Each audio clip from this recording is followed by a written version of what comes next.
Hi guys, કેમ છો બધા?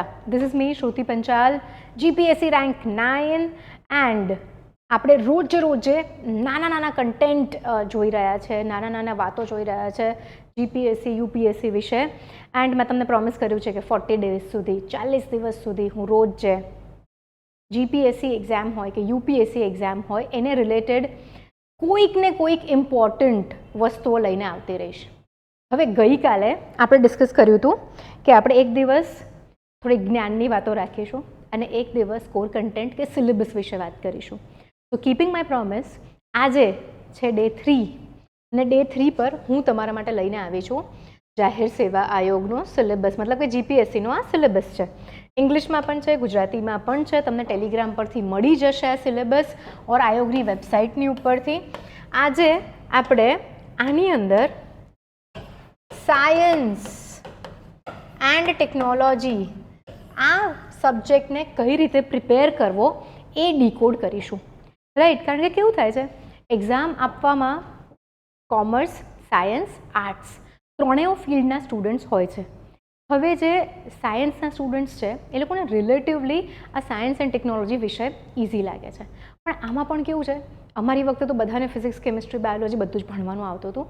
મેથ્સ હવે તમારે કેવું થઈ ગયું છે, પીસીએમ કે પીસીબી. તો ઇવન સાયન્સ સ્ટુડન્ટ હોય છે એ પ્રોપરલી નથી પ્રિપેર કરી શકતા. ઓલ્સો સાયન્સ એન્ડ ટેકનોલોજીના સિલેબસની અંદર બહુ જ વધારે કન્ફ્યુઝિંગ ટર્મિનોલોજી યુઝ કરવામાં આવી છે. કોઈ એવો ડાયરેક્ટ સોર્સ નથી કે કોઈક એક બુક નથી. જેમ પોલિટી હોય તો આપણે એમ લક્ષ્મીકાંત સરની બુક હોય, જ્યોગ્રાફી હોય તો એનસીઆરટી, ઇકોનોમી, બધાના માટે એક એક બુક છે. બટ સાયન્સ એન્ડ ટેકનોલોજી એક જ એવો સબ્જેક્ટ છે જે ક્યાંથી વાંચવો બધા જ સ્ટુડન્ટ્સને તકલીફ રહેતી હોય છે. તો આજે આપણે, મારી હાથમાં પણ આ જ વસ્તુ છે. ઘણી વખત છે ને ગ્લેર અહીંયા બહુ પડી જાય, તો આઈ થોટ કે એક કોપી હું હાથમાં પણ રાખી લઉં. અને બધાને કીધેલું છે કે પ્રિન્ટ કરાવી લેજો સિલેબસની ઉપર જ બહુ કામ કરવાનું રહેશે. તો મારી પાસે અહીંયા છે પ્રિલિમ્સનો સિલેબસ, ન્યૂ સિલેબસ છે. અને આજે આપણે માત્ર ને માત્ર સાયન્સ એન્ડ ટેકનોલોજી કઈ રીતે વાંચવું એ ડીકોડ કરવાના છીએ. હવે આપણે આ બધું ભણીએ એ પહેલાં એક વસ્તુ આપણે યાદ રાખીએ. સાયન્સ અને ટેકનોલોજી જે છે, ઘણા બધા લોકો એવું કહેતા હોય છે કે ભાઈ સાયન્સ અને ટેકનોલોજી એટલે ખાલી કરંટ કરી નાખો તો ચાલે, ઓકે? બટ હું આ વાત સાથે એટલી સંમત નથી થતી. કેમ નથી થતી? બિકોઝ તમે સમજો એક વસ્તુ, હવે સાયન્સ એન્ડ ટેકનું તમે PT 365 કે મંથલી મેગેઝિન ઉઠાવશો તો સૌથી જ પહેલાં આવશે CRISPR-Cas9.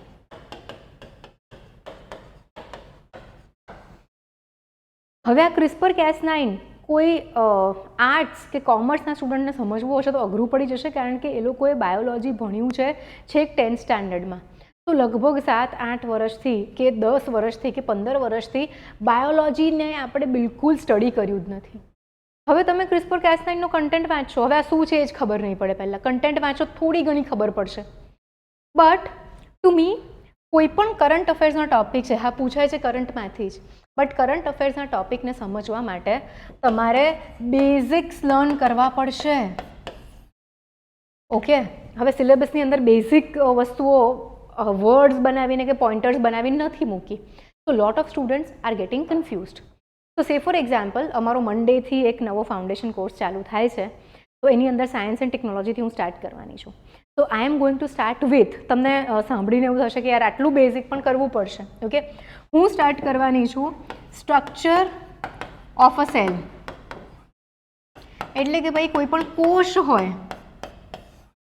એનું સ્ટ્રક્ચર શું છે, કોષની અંદર, સેલની અંદર કયા ઓર્ગેનલ્સ છે, રાઈટ? હવે દરેક ઓર્ગેનલનું શું ફંક્શન છે, એમ આપણે બધું જ પતાવતા ડીએનએ પર આવીશું. ડીએનએ શું છે એ સમજીને એનું ફંક્શન શું છે, એનું સ્ટ્રક્ચર શું છે, કેમિકલ સ્ટ્રક્ચર શું છે, ફિઝિકલ સ્ટ્રક્ચર શું છે, આ બધું જ સમજ્યા પછી CRISPR-Cas9 હું તમને ભણાવીશ. CRISPR-Cas9ની જોડે તમને યમનકા જીન્સ ભણાવી શકાય, સ્ટેમ સેલ્સ આપણે લઈ શકીએ. એટલી બધી અલગ અલગ આની અંદર અપડેશન આવતું હોય છે. અને આપણે જોયું હોય તો જીપીએસસી એક્ઝામ હોય કે યુપીએસસી એક્ઝામ હોય, બાયોટેકનોલોજી જે છે એ one of the most favourite topics છે આયોગના. હવે બાયોટેકનોલોજી તમે બાયોલોજી સમજ્યા વગર કેવી રીતે સમજશો, રાઈટ? હવે આની અંદર જ let's go to the syllabus and understand it further. ખાલી બાયોલોજી નહીં, તમારે ફિઝિક્સ અને કેમેસ્ટ્રી ના પણ બેઝિક્સ જોવા જ પડશે. હું તમને આમાં પણ બતાડીશ કે ક્યાં આગળ તમારે કયા બેઝિક્સ લિંક કરવાના છે. તો જેમ મેં બધાને કીધું છે કે ભાઈ સિલેબસની પ્રિન્ટ કાઢી રાખજો. તો જે લોકોએ ના કઢાવી હોય એ લોકો પ્લીઝ પ્રિન્ટ કઢાવી લો સિલેબસની, અને હું જે રીતે અહીંયા લખતી જાઉં છું એ રીતે બેઝિક લખતા જાઓ. તમારું ઘણું બધું science and technology as a subject આખો સોર્ટ આઉટ થઈ જશે. ઓકે, સો હવે પહેલાં એક વખત વાંચીએ આપણે બંને સાથે મળીને. તમે તમારા સિલેબસમાં વાંચો, હું અહીંથી વાંચું, બરાબર. સૌથી પહેલો ટોપિક જ સખત વાસ્ટ છે, science and technology, nature and scope of science and technology. હવે આને ગૂગલ કરશો કે એઆઈ કરશો ને તો એટલું કોમ્પ્લિકેટેડ, એટલું વધારે એકેડેમિક, સ્ટેટિક, હિસ્ટોરિકલ, મતલબ પેલું એકદમ ના કામની વસ્તુ આવશે. Relevance of science and technology to the day life. આનો કોઈ અંત જ નથી. આપણે ઉઠીએ ત્યારથી ઊંઘીએ અને ઊંઘમાં પણ જે પણ બધી જ એક્ટિવિટીઝ કરીએ ને બધું સાયન્સ એન્ડ ટેકનોલોજી સાથે રિલેટેડ હોય છે. અને ક્વેશ્ચન્સ જે છે એ આવાળા સેગમેન્ટમાંથી ઘણા બધા પૂછાય છે. કેવા ક્વેશ્ચન્સ કે સે ફોર એક્ઝામ્પલ એક ક્વેશ્ચન હતો, હું જ્યારે એક્ઝામ આપતી હતી ત્યારે, અને આવા ક્વેશ્ચન દર વખતે જોવા મળે છે. અને આ વખતની 2025ની જીપીએસસીની પણ આપણે વાત કરીએ. ઓકે, તો આની અંદર મને યાદ છે એ પ્રમાણે કે જો કોઈ વ્યક્તિ નાઇટ વિઝન ગોગલ્સ પહેરી લે અને પછી જોવે તો પાણી છે, પૃથ્વી છે અને બીજી એક બે વસ્તુઓ મૂકી હતી, તો ચડતા ક્રમમાં કે ઉતરતા ક્રમમાં કઈ વસ્તુ લાઇટથી ડાર્ક દેખાશે. હવે આવું ક્યાંય લખ્યું ના હોય, રાઈટ. આ શું છે? ડેલી એપ્લિકેશન છે. બીજું આ વખતે પેલું આપણે ઇડલી ઢોસા ખાઈએ છીએ ને, એના ખીરાની અંદર કયું એસિડ હોય, કઈ કઈ વસ્તુ અંદર સામેલ હોય છે એ પૂછ્યું. તો ઇડલી ઢોસા ખાઈએ આપણે, દહીં જમાવ્યું હોય. સો આ બધી બેઝિક વસ્તુઓ પૂછાય છે આની અંદરથી. એન્ડ આઈ રિમેમ્બર એક મેન્સમાં સાયન્સ એન્ડ ટેકનોલોજીમાં ક્વેશ્ચન પૂછ્યો હતો કે ભાઈ બોડીમાં કયા વિટામિનની જરૂર છે, કયું વિટામિન શું ફંક્શન કરે છે, હેલ્પ કરે છે, અને એનો સોર્સ કયો છે. આવું કોણ વાંચીને જાય? કોઈ જ વાંચીને ના જાય. બટ એ વખતે છે ને મારો son, he was like 7 years old. તો એને રોજ કહેતી હોઉં કે ભાઈ યાર વિટામિન એ વાળી વસ્તુઓ ખા, આંખનું વિઝન સારું થશે. અને નેચરલી મારે રોજ એને બોલવાનું હોય એટલે મને ખબર જ હોય વિટામિન એ શેમાં મળે છે. પછી મારે એને કહેવું પડે પાલક ખા, એમાંથી વિટામિન કે મળે, એ આપણું બ્લડ જે છે એ બહુ સરસ થાય એનાથી. મગ ચલાવે પગ, રાઈટ. શું કેવું છે કે this is day to day life application, right. મગની અંદર પ્રોટીન હોય, તમને એનર્જી મળે. તો I could write that answer because relevance of science and technology to the day life. આ વસ્તુને મેં પ્રોપરલી સમજી છે. ઓકે, સમજાયું? હવે અહીંયા આવી જઈએ આપણે. Various institutions involved in science. હવે ઇન્સ્ટિટ્યુશન્સ કરવા જાઓ તો કેટલી મોટી લિસ્ટ આવે. તો ઇન્સ્ટિટ્યુશન્સમાં જે ઇન્સ્ટિટ્યુશન્સ માત્ર કરંટ અફેર્સમાં રિલેટેડ છે એ જ કરવાના છે.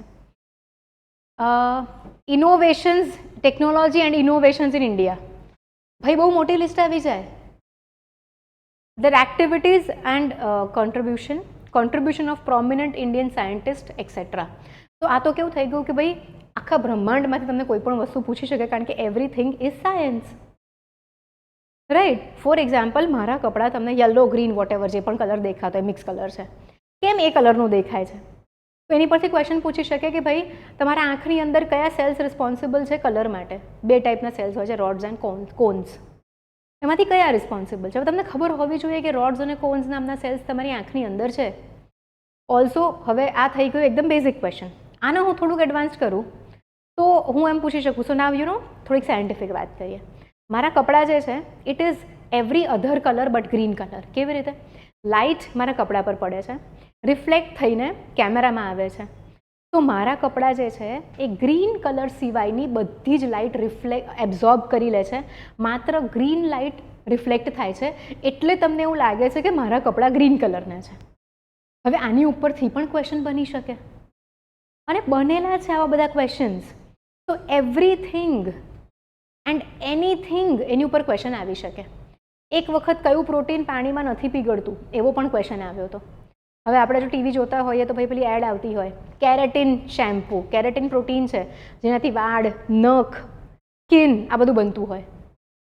સો આપણને આ બધી બેઝિક વસ્તુઓ જનરલ નોલેજની છે, પણ શીખવી પડશે ધીમે ધીમે. ક્યાંથી વાંચવાની કહીશ તમને.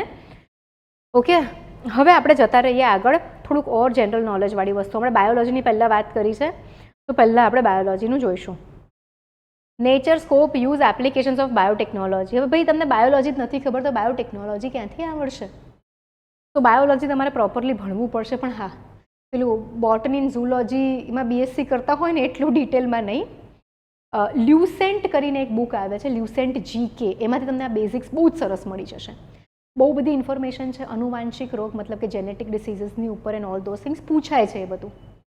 દેન નેનો ટેકનોલોજી. હવે આ કરંટ અફેર્સનો ટોપિક થઈ ગયો. પણ ભાઈ નેનો ટેકનોલોજી એટલે છે શું? 10⁻⁹ માઇક્રોન્સ સાઇઝની કોઈ વસ્તુ હોય તો એને આપણે નેનો ટેકનોલોજી કહેવાય. મેન્સમાં નેનો ટેકનોલોજીના ઉપયોગ પૂછાઈ ચૂક્યા છે. પ્રિલિમ્સમાં નેનો યુરિયા ક્યાં તો નીમ કોટેડ યુરિયા આવા અલગ અલગ ટેકનોલોજીકલ થિંગ્સ પૂછાતી હોય છે. એન્ડ અધર ઇમર્જિંગ ટેકનોલોજીસ એટલે ભાઈ બાકીનું બધું જ AI બધું આવી ગયું. લાઈફાઈ ટેકનોલોજી આવી ગઈ. I can count 50 topics right now emerging ટેકનોલોજીસના. Ethical, social, legal issues. હવે આની અંદર તમારા પેટન્ટ્સ આવી જશે, રાઈટ. સે ફોર એક્ઝામ્પલ GM ક્રોપ્સ જે છે તમારો આખો ઇશ્યુ આની અંદર આવી જશે. ભલે એક્સપ્લિસિટલી નથી લખ્યો પણ biotechnology, emerging technology, ethical, social, legal issues. તમને એવું પણ પૂછી શકે કે ભાઈ GM સીડ્સ જે છે એને અપ્રૂવ કરનાર કમિટી કઈ છે? તો જે પહેલા પોઈન્ટમાં આપણે ઇન્સ્ટિટ્યુશન્સ જોયું હતું, આ બંનેનો એક કમ્બાઇન્ડ ક્વેશ્ચન બની ગયો. Genetic engineering appraisal committee GEAC જે છે એ GM ટેકનોલોજીસ કે સીડનું કરે છે. હવે કેટલા સીડ્સ સર્ટિફાઈડ છે જેનેટિકલી મોડિફાઈડ? ઇન્ડિયામાં હાલ પૂરતું માત્ર એક BT કોટન. બ્રિંજલ કર્યું હતું પણ એની ઉપર થોબ સ્ટે મૂક્યો છે. મસ્ટર્ડ લાવવું છે. હવે આ બધી ક્યાંથી ખબર પડશે? રોજ જે છાપું વાંચવું પડશે. તો કાલે તો આપણે મોટિવેશન કે આમ જ્ઞાનની વાતો કરીશું. કાલે એક સ્ટોરી કહીશ તમને મસ્ત મજાની.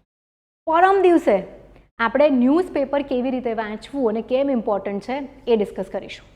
ઓકે. ગવર્મેન્ટ પોલિસીઝ અંદર ઇમ્પેક્ટ ઓન હ્યુમન લાઈફ બધું આવી ગયું. દેન હવે જો ફરી various organisations related to science and technology. કેટલું રિપીટેટિવ થઈ ગયું. પહેલા પોઈન્ટ પર તો લખ્યું જ છે. તો આ પોઈન્ટ માટે તમને ખબર પડી કે શું વાંચવાનું છે. ડન. હવે આપણે અહીંયા આવી જઈએ એન્વાયરમેન્ટલ સાયન્સ. હવે આની અંદર એન્વાયરમેન્ટ એઝ અ સબ્જેક્ટ, આખો સબ્જેક્ટ એક પોઈન્ટ બનાવીને મૂકી દીધો છે.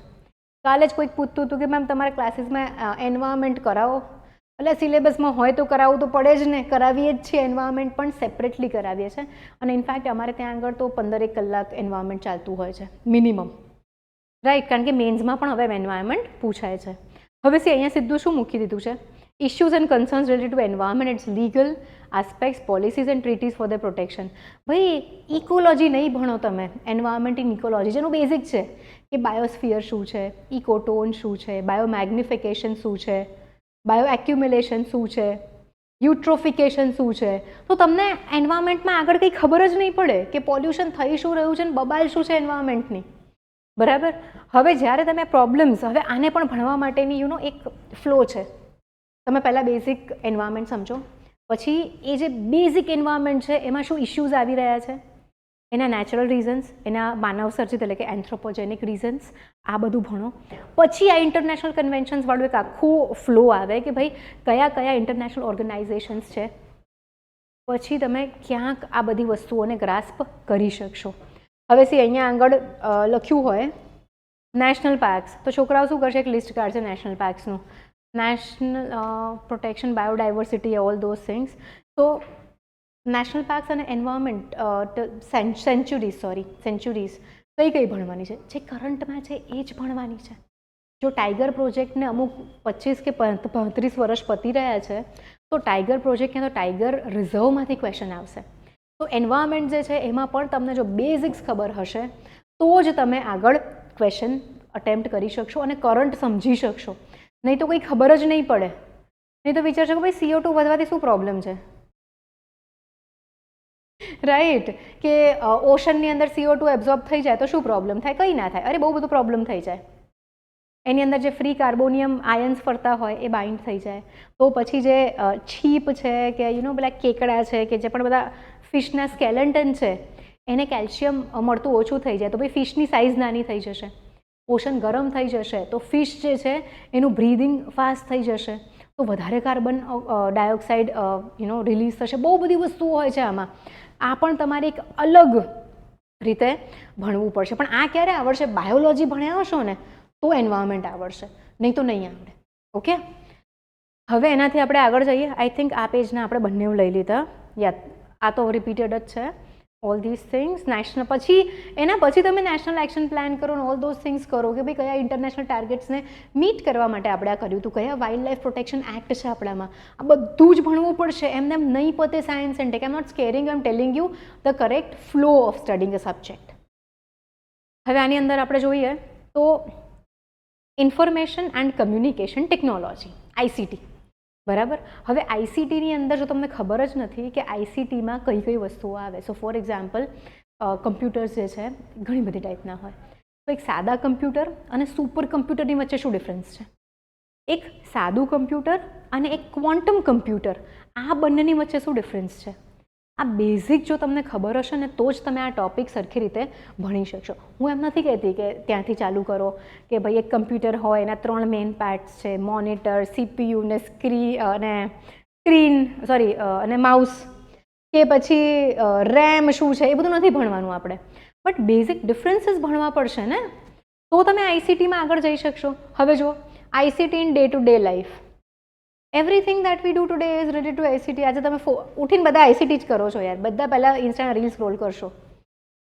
પછી સ્કીમ્સ કઈ છે, નિટિકિટીઝ મતલબ કે ભાઈ કયા ઇશ્યુઝ જોવા મળે છે, cyber security, national security, crime policy et cetera. તો રોજ ચેન્જ થતી હોય છે, અપગ્રેડ થતી હોય છે, તો આપણે એ પણ જોવી પડશે. હવે નવી જે ભારત ન્યાય સંહિતા પ્રમાણે આને કઈ રીતે કઈ કઈ વસ્તુઓને વ્યાખ્યાયિત કરી છે, શું દંડ રાખ્યો છે, એ પણ જોવું પડશે. હવે જો અહીંયા આપણે આવી જઈએ, આમાં તમને કમ્પ્યુટરનું બેઝિક જોવું પડશે. હવે ટેકનોલોજી ઇન સ્પેસ સમજવા માટે તમારે ફિઝિક્સ અને કેમિસ્ટ્રીનું બેઝિક જોવું પડશે. હવે અહીંયા આગળ આપી દીધું છે evolution and development of Indian space programme. Okay.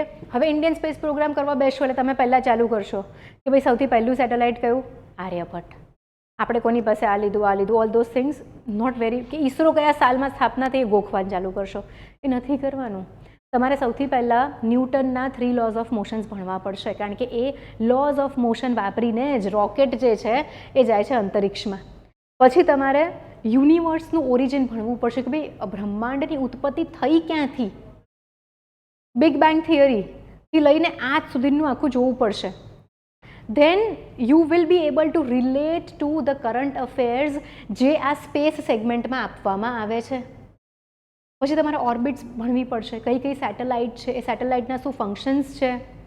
Right. સેટેલાઇટની ઉપર પણ ક્વેશ્ચન્સ પૂછાઈ ચૂકેલા છે કે ભાઈ તમારા ઘરે જે ટીવી કેબલ ચાલે છે એ કઈ સેટેલાઇટના થ્રુ ચાલે છે.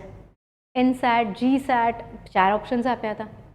પછી પાર્કર પ્રોબ શેના માટે ફેમસ હતો? અત્યારે આપણને, મને ખ્યાલ છે તમને લોકોને ખબર નહીં કેટલું વાંચો છો, તો આઈ એમ શ્યોર વાંચતા હશો. પાર્કર પ્રોબ શેના માટે ફેમસ છે ઓર પાર્કર પ્રોબનું મેઇન ફંક્શન શું હતું? તો ભાઈ બહુ ઓછા લોકોને ખબર હશે કે એ આપણા L1 પોઈન્ટ પર, હવે L1 પોઈન્ટ ક્યારે ખબર પડશે? સોલર સિસ્ટમ ખબર પડશે ને ત્યારે. L1 પોઈન્ટ પર હતો અને સનનું આખું નિરીક્ષણ કરતો હતો અને આપણને પૃથ્વી પર ડેટા મોકલતો હતો. હવે ત્યાં આગળ કયું વસ્તુ જઈને ઊભું છે? આદિત્ય L1. એનું આદિત્ય L1નું નામ જ L1 એટલે છે કારણ કે લાગ્રાંજ પોઈન્ટ 1 પર ઊભો છે. તો ભાઈ યુનિવર્સના લોઝ, મોશનના લોઝ, થર્મોડાયનેમિકના લોઝ, આ બધી વસ્તુઓ ભણશો ત્યારે આ બધી વસ્તુઓ આવડશે. રાઈટ. હવે DRDOનું પૂછ્યું છે, તો હવે જો ઇન્ડિયન મિસાઇલ પ્રોગ્રામ, હવે આપણે જે 5 ઇન્ડિજિનસલી ડેવલપ મિસાઇલ્સ છે એ તમારે ભણવી હોય, અગ્નિ, આકાશ, પૃથ્વી, રાઈટ, નાગ એન્ડ ઓલ ધોઝ થિંગ્સ. તો આના માટે you will have to understand કે ભાઈ કઈ મિસાઇલ કઈ ટેકનોલોજી પર ચાલે છે. જઈને બનાવવાની નથી પણ સમજવી તો પડશે ને. બેલેસ્ટિક મિસાઇલ, બરાબર, ક્રૂઝ મિસાઇલ, શું ડિફરન્સ છે આ બેની વચ્ચેનો? પછી તમે ક્વેશ્ચનનો આન્સર આપી શકશો. કારણ કે એવું પૂછાય છે કે ભાઈ આ બેની વચ્ચે ડિફરન્સ શું છે. ક્યાં તો મિસાઇલનું નામ આપીને કહેશે કે ભાઈ આમાંથી કઈ કઈ મિસાઇલ્સ બેલેસ્ટિક છે, કઈ ક્રૂઝ મિસાઇલ્સ છે. ઓકે. પછી હમણાં જ S-400 બહુ જ ન્યૂઝમાં હતું.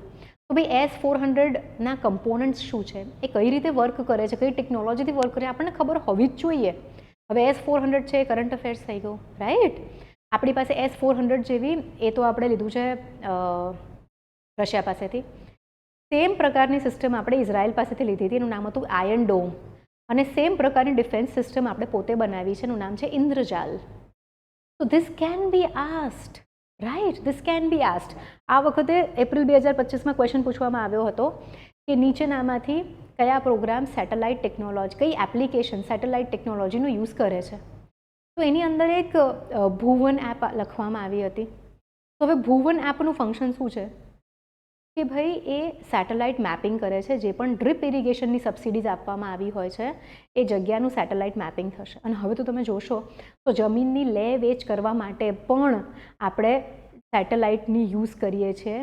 મામલતદાર કચેરીમાં આઈ થિંક 1 ઓગસ્ટથી એવો કાયદો આવી ગયો છે કે તમારે જે પણ જમીનનો દસ્તાવેજ કરવો હોય ત્યાં એક સ્પેસિફિક એપ્લિકેશન ડાઉનલોડ કરીને ત્યાં જઈને ફોટો પાડવાનો, જેથી કરીને એના GPS કોઓર્ડિનેટ્સ અંદર રજિસ્ટર્ડ હોય અને એ જ ફોટામાં રહેશે અને પછી દસ્તાવેજ થશે.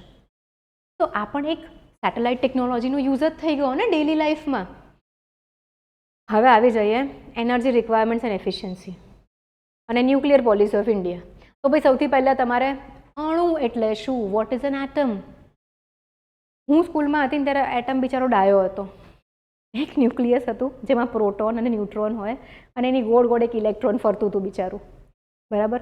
અત્યારે બીજા 10 થી 15 કમ્પોનન્ટ્સ એટમના, સબ એટોમિક કમ્પોનન્ટ્સ આપણે શોધી નાખ્યા છે. એની ઉપર પણ ક્વેશ્ચન્સ આવે છે. તો આ બધું જ તમે આ બધું વાંચો એના કરતાં પહેલાં તમારે સમજવું પડશે કે એક એટમ જે છે ફિઝન શું છે, ફ્યુઝન શું છે, કઈ વસ્તુમાં ફિઝન કામ આવે, ઇન્ડિયામાં કેમ થાય છે, કેમ નથી. તો lots and lots of thing. Energy generation કરી શકાય, ન્યુક્લિયર વેપન્સ બની શકે, બહુ મલ્ટીપર્પઝ યુઝ છે. હવે એનર્જી રિક્વાયરમેન્ટના માટે આપણે પાવર જનરેશન આખું સમજવું પડશે કે કઈ રીતે ઇલેક્ટ્રિસિટી જનરેટ થાય, ઇન્ડિયામાં કેટલી ડિમાન્ડ છે, કેટલી જનરેટ થઈ રહી છે, આપણે ક્યાં સરપ્લસ છે, ક્યાં ડેફિસિટ છે.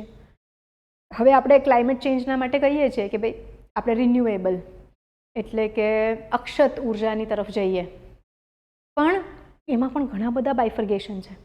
સોલર છે, વિન્ડ છે, જીઓથર્મલ છે, હાઇડ્રો છે, ન્યુક્લિયર છે. કયાનું કેટલા % ફાળો છે તો ડેટા છે, પણ કેમ કઈ વસ્તુ વધારે યુઝ થાય છે, કેમ કોઈ વસ્તુ ઓછી ઉપડી રહી છે, શું એના બેનિફિટ્સ, નેગેટિવ્સ. કારણ કે હવે GPSC આ બધું જ પૂછે છે. તો I would recommend that Lucent GK કરીને એક બુક આવે છે જેની અંદર તમને આ બધા જ બેઝિક કોન્સેપ્ટ જોવા મળી જશે. એન્ડ આફ્ટર દેટ ભાઈ ન્યૂઝપેપર વાંચતા હશો ને તો જેમ હું ફટફટ બધી જ વસ્તુઓની અપડેશન બોલું છું એમ તમને પણ આવડી જશે. ઓકે, હજી તો તમે લોકો ડરી ના જાઓ એટલે ઘણા બધા હું બોલી નથી ન્યૂ થિંગ્સ, પણ હમણાં બહુ જ અમેઝિંગ આર્ટિકલ્સ લાસ્ટ 1 મહિના પહેલાં ધ હિન્દુમાં આવ્યા હતા કે તમારો છે ને આખો સિલેબસ સાયન્સ એન્ડ ટેકનોલોજીનું કરંટ્સનું અપડેશન કમ્પ્લીટ થઈ જાય એવો. ટોકામેક રિએક્ટર્સ આવ્યા હતા. તો વોટ આર ટોકામેક રિએક્ટર્સ? એમાં શું ઇલેક્ટ્રિસિટી જનરેટ થાય, એમાં ફ્યુઝન યુઝ થાય કે ફિશન યુઝ થાય, એ બને કઈ રીતે, કયા કયા કન્ટ્રીઝનું કોલેબરેશન છે. આ બધી જ વસ્તુઓ જો ડેલી ન્યૂઝપેપર કરશો તો બહુ ઇઝીલી ખબર પડી જશે. ઓકે, સો આઈ થિંક બહુ બધું બોલી દીધું મેં આજે, પણ મને મજા આવી બિકોઝ મારા મગજમાં ન્યૂઝ, સિલેબસ, ક્વેશ્ચન્સ બધું ગજબ સિંકમાં ચાલતું હતું. કારણ કે કેવું અમારું તો આ રોજનું કામ છે, આવી રીતે જ હું એનાલાઇઝ કરતી હોઉં. અને ઇવન ન્યૂઝપેપર અમે લોકો રોજે ડિસ્કસ કરીએ ને અમારી ફાઉન્ડેશન બેચમાં, તો હું રોજે એમ કહું કે જો આ ન્યૂઝ જો હજી 2 મહિના ચાલીને તો આ ક્વેશ્ચન આવશે, આ મેન્સમાં આવશે, આ પ્રિલિમ્સમાં આવશે. વાય? બિકોઝ મારી 7 to 8 યર્સની જર્ની છે, હું 7-8 વર્ષથી આ જ કરું છું, right. So I have a different perspective which has a lot of experience. So I would say bye to all of you right now. Thank you very much, guys. See you tomorrow. Bye. Take care. Have a nice day.